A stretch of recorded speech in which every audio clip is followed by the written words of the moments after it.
Hello.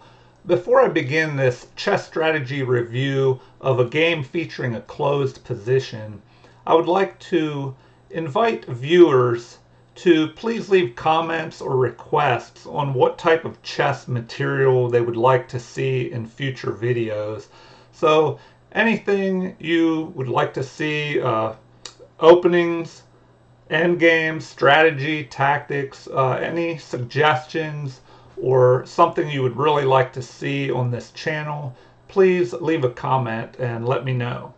And so now let's dive into this chess strategy game featuring a closed position in which Tigran Petrosian, a former world chess champion, has the white pieces, and he is playing against Igor Bondarevsky in Moscow in 1950.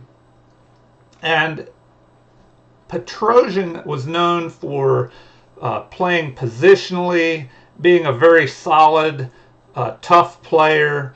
And so I won't go into too many sidelines here because this game goes on to about 41 moves. So let's just dive in and see how the game played out. So Petrosian begins with knight to f3, and so this controls the center, develops a piece, and instead of moving one of his central pawns, he brings this knight out, and this is the ready opening. And with this move, he can kind of wait to see what the opponent will decide to play before making any firm decisions on what pawns to move in the center and how to proceed. So the game continued with e6, and this move is kind of flexible. It also waits to see what white will do, and it covers this d5 square, so there's a potential push with d5, or black could play f5, and this f5 push would be supported by the e6 pawn. And so the game continues here with Petrosian playing g3, getting ready to move his bishop into g2, and he'll be able to castle quickly. And so here we have this f5 pawn push, which fights for this e4 square here. And it also gains space on the king side for a possible future push against white's king. And so here, bishop to g2 develops the bishop, and the bishop will control this long diagonal here, greatly affecting the center of the board and also help defending the king side. And so knight develops, also adding more pressure to this e4 square and covering d5 as well. And so next we have castling by white, and then bishop to e7, developing this bishop and preparing to castle as well. And so now d5, or excuse me, d4, and many d4 openings that contain d4 will result in a closed position, as we will see as this game progresses. And so in closed positions, there is more maneuvering around this central closed position, so more action on the sides of the board. And so now we have castling by black, and we see that this game has transposed from the ready opening to the Dutch defense now. And normally the Dutch defense begins with d4 by white on the first move, and then f5 by black. And so we'll see how this Dutch defense with the Fianchetto variation, where this bishop is brought here to g2, we'll see how this plays out. So c4, fighting for the center here, especially this d5 square. And if black would decide to push forward, white would have the option to capture the center pawn with a less valuable side pawn here on c4. And so excuse me, black plays cautiously with c7, which could help bolster this d5 push, so that if c captures, and he keeps a central pawn.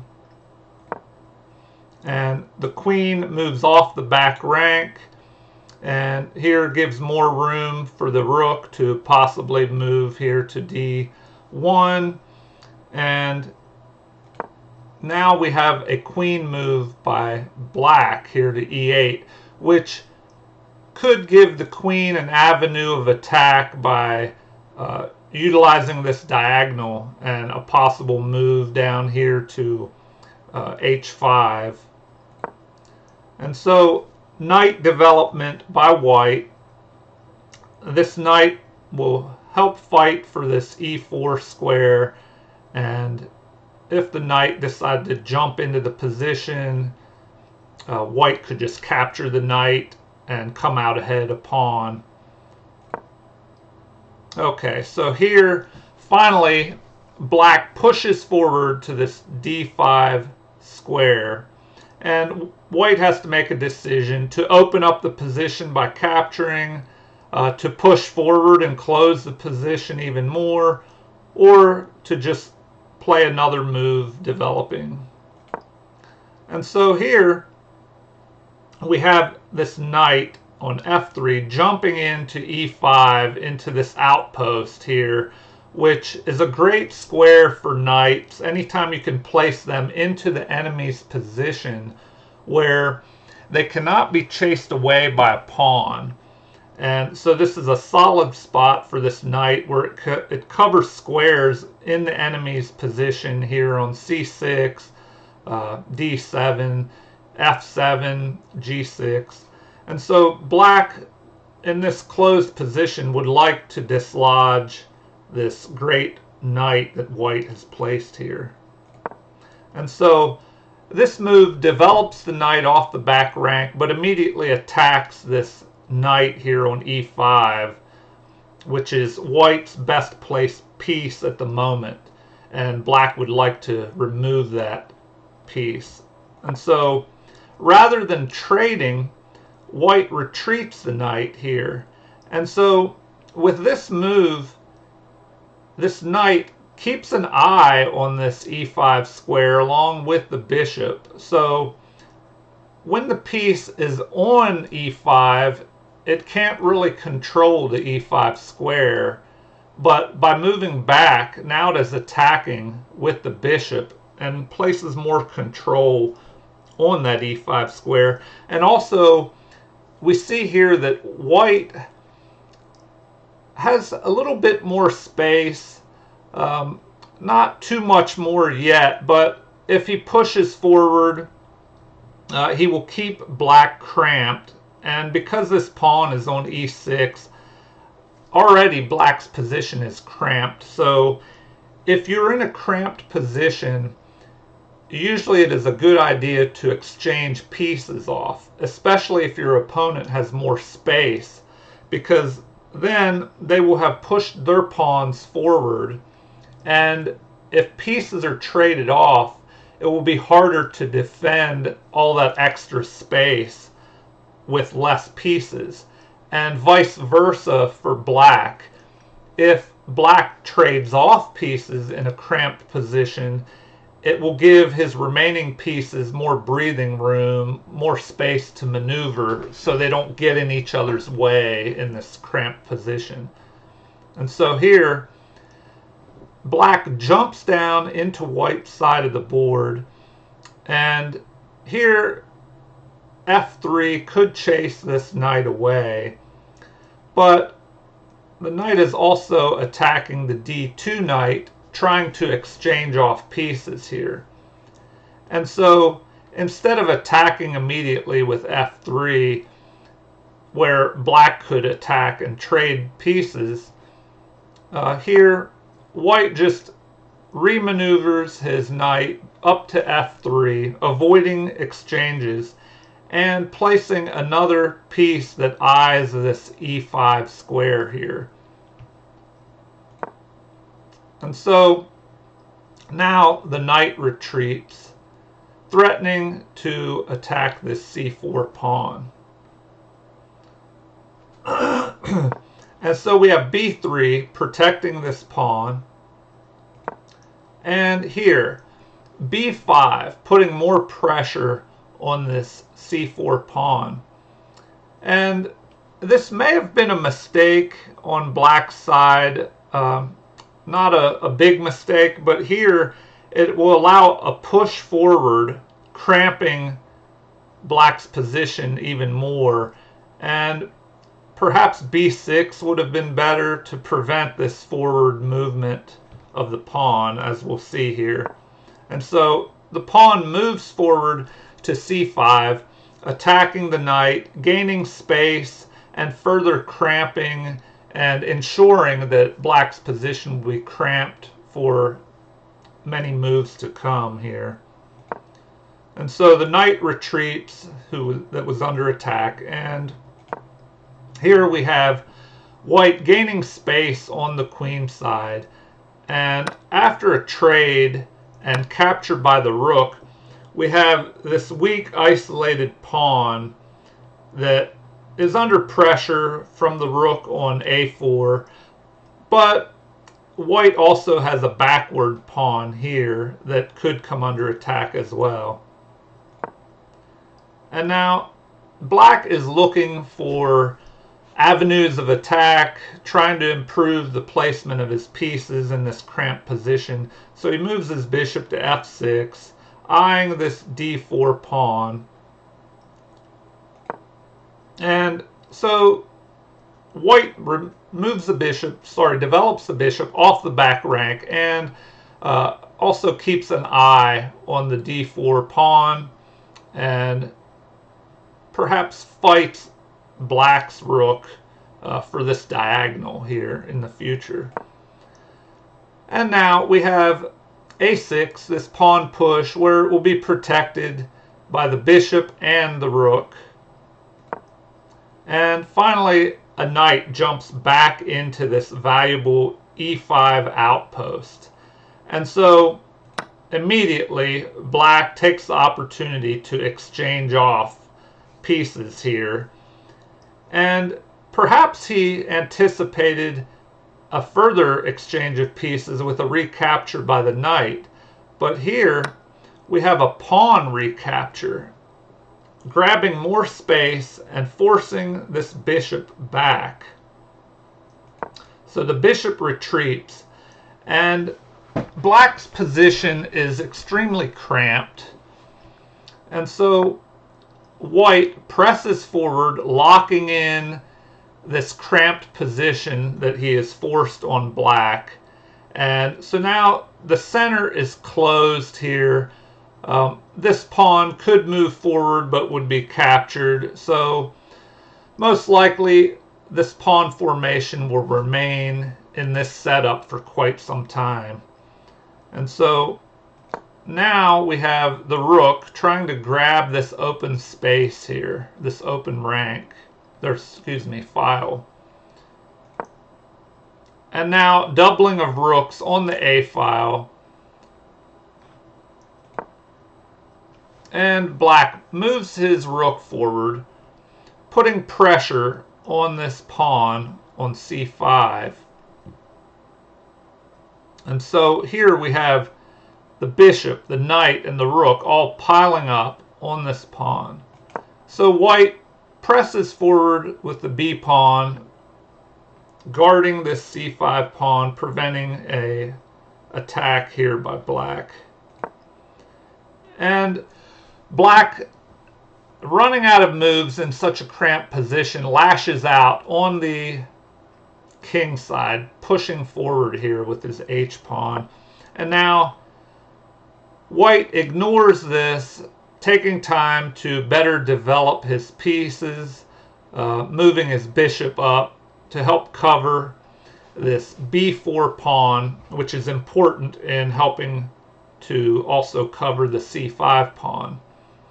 And by moving forward, it gives more room here for the queen.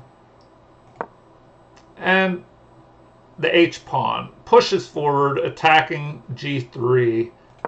And once again, white ignores this and pushes his pawn forward, helping to fortify here this F4 pawn in case of a future push here and possible attack on F4.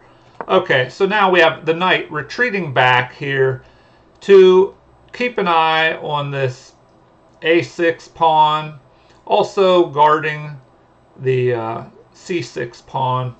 But as you can see, this position is so closed and cramped, and white has all this extra space for his pieces to maneuver while black is running out of options. And so a re-maneuvering of this knight. And from here, the knight is jumping back in order to reposition up to F3, where then it could potentially attack this H-pawn, possibly jump up here to G5 in the future. And so a rook retreat here, and this may give the rook more options to maneuver along the 7th rank. And finally a capture here by white, and a recapture, and now the knight jumps up into F3 attacking this bishop. And so the bishop retreats, and now we have a pawn push on the H-file. And so the queen jumps down here to prevent any more forward momentum by this pawn, and also with the queen and bishop, they pile up with an attack on this H-pawn. And so we have bishop repositioning down to E1 to keep an eye on this H-pawn. And here black is severely cramped, running out of options. He just moves this bishop and possibly a waiting move just to see what white will do next. And so the queen remaneuvers over to the king side, where it can potentially come up here to the G file and place pressure on the king in the future. And so the king, possibly anticipating that, moves out, and next we have a repositioning of this bishop. And here it is eyeing the A6 pawn. And now the rook trying to take this H-file, but at this time it is guarded by 3 pieces, the bishop, knight, and queen, and black only has 3 attackers. So we have a capture here, and now black's position is starting to fall apart. We have these doubled rooks on the A file. They will break through. The bishop is attacking here, so black tries to exchange off pieces to relieve his cramped position. And after a capture by the rook, we have a move by the bishop here, which could possibly let this rook swing over here to help try and defend from this doubled rooks by white. Okay, and now we have rook to A7 here. And so this attacks black's rook. And so we have a rook sliding over to protect the attacked rook. Capture, capture, and now the knight repositions over here to D4. And from here it eyes the E6 and C6 pawn, which this bishop will have to defend by staying here on D7. And so now we have the queen moving back, possibly from here on H8 it can reposition over to the queen side. But now, queen to g3, where here this queen is eyeing the g7 pawn with a potential future pawn push here of this h pawn. The queen could possibly get into black's position up here on g6. And so next we have a doubling up here, perhaps trying to get some type of counterplay with a sacrifice of the rook here, and the queen would come into white's position. But next we have a h pawn push up to h5, ignoring any threat over here. And so now black decides not to give up material by capturing this pawn, but fights for control of this a file. And so instead of exchanging off another piece and helping to relieve black's cramped position, white remaneuvers his rook over here to the c file. And next we have queen to g8, where the queen can help guard the king side. And the queen jumps up here to g6, checking black's king, and so the king must retreat. And now we have a pawn push by white, attempting to gain some play on the queen side. And if we have a capture here, this pawn could push forward, attacking.